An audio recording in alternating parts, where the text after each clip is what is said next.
So Sherri Martel. And then some people say, oh, it's Scary Sherri. But to me, she was sensational. And I had the privilege of meeting her in person. And she come into Smoky Mountain Wrestling and helped out a young girl, young Tammy Fitch back in the day, that went on to become famous as Sunny.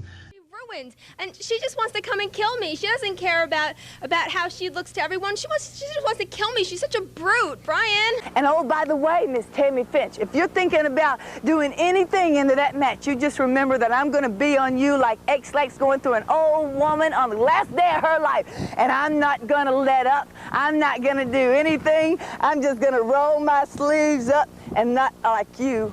I don't mind getting a little dirty.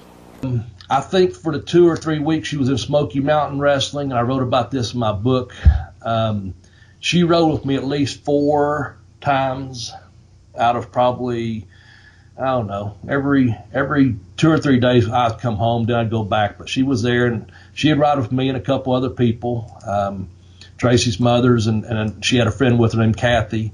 And I was driving down the highway on a Sunday. We was heading like from Knoxville. We had been out late, whatever, at the Waffle House, and you know how you finish up at one of those nights. You're getting up to the next town. The next day we're heading over to Johnson City, Tennessee. And I had a rental-car, a real nice one, and Tracy's eyes in the front, and Sherri and Kathy's in the back. It's middle of the day, a Sunday afternoon, heading over to Johnson City. Middle of nowhere in Tennessee. Sherri reaches over my shoulder and starts honking the fucking horn, honk, honk, honk.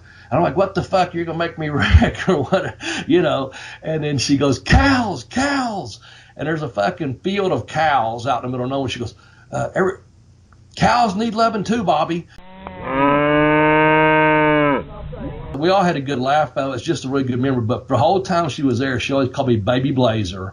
And a lot of people still remember that was around me at that time period. She always called me Baby Blazer. But she was a tremendous wrestler, female wrestler. She got her mixed it up with the guys. Then eventually, of course, got in there as Sensational Sherri and Scary Sherri. And she managed the Macho Man and Harlem Heat and whoever else. But I just wanted to share that personal story about Sherri.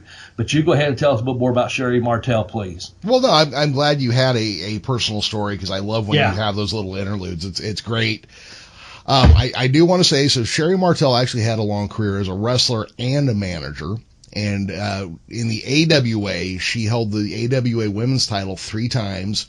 And she also managed Playboy Buddy Rose and Pretty Boy Doug Summers when they were the AWA tag team champions, who eventually lost it to the Midnight Rockers, which was Shawn Michaels and Marty Jannetty.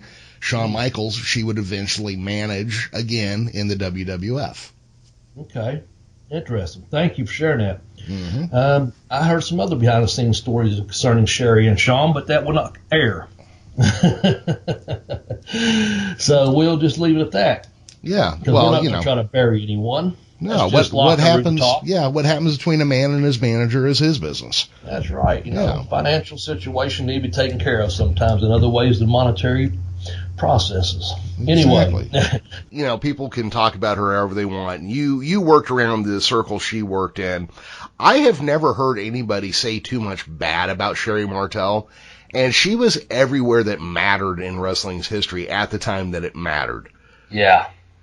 You know, she was Shawn Michaels' manager when he turned heel. She was always somewhere nearby when everything happened. When Liz and Macho Man broke up, she was Macho Man's manager. Yeah.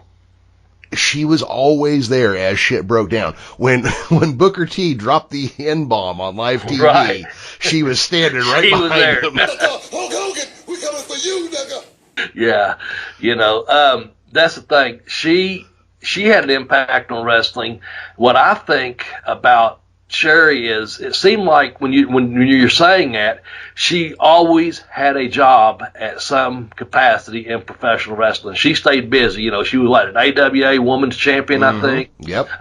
You know, I think she's the tag team champions, and then of course she went on to, I don't know, valet and manage, kind of both. Took on kind of both roles, if you will. Yep.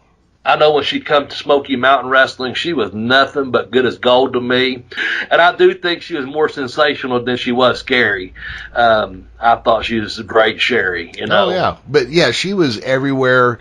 I mean, she was like everywhere in pro wrestling when it mattered, even to the point where I believe you said that Chainsaw Charlie was wearing her pantyhose on his head. Yeah, I'm pretty sure that's who he said, give them to me. And I'm almost positive on that story. I'm pretty sure it's in Terry Funk's book. That's where he got them from. So anyway, that finishes up Sensational Sherri Martel. Oh, you all want me, but you can't have me. Read the book that has the literary and wrestling worlds on fire. Pin Me, Pay Me, Have Boots Will Travel by accomplished professional wrestler Bobby Blaze Smedley. The incredible story of one man's battle to overcome all odds and realize a lifelong dream. Travel with Bobby in the ring, on the road, and around the world, including inside stories from WWE, WCW, Smoky Mountain Wrestling, and more. Forward to the book written by Jim Cornette. Buy your copy of Pin Me, Pay Me, Have Boots Will Travel on Amazon.com today.